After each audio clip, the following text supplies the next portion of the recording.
I think the last 12 months have been really interesting. It's been good for geos and everyone's got a job and everything else.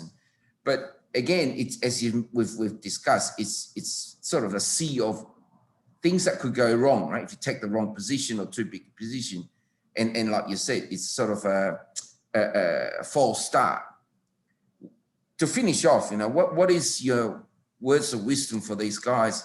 Because I'm seeing tin price rising, and tin price is doing extremely well, but I don't quite get why that is the case.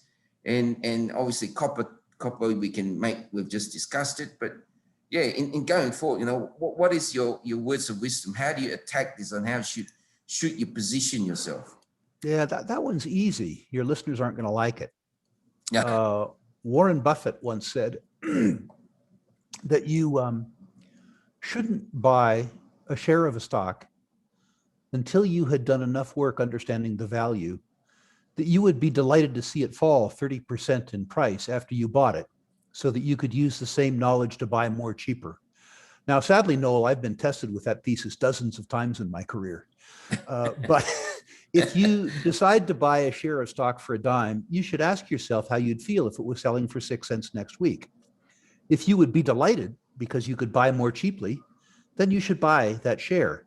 If you would be horrified because you had, quote, lost 40% of your money, that means that you don't know enough about the value to buy the stock now.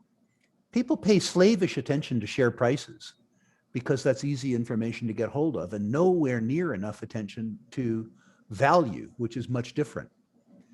But money is made on the delta between price and value, or price and future expected value.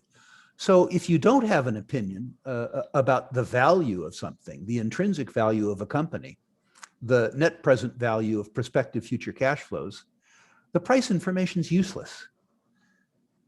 If you apply the Buffett test, which is a very hard test, and by the way, you aren't always going to get it right, but if you aren't willing to apply the Buffett test, you need to be extraordinarily careful in these markets. And you only need to buy these markets when they're washed out and unpopular, when you are probably less interested in doing so.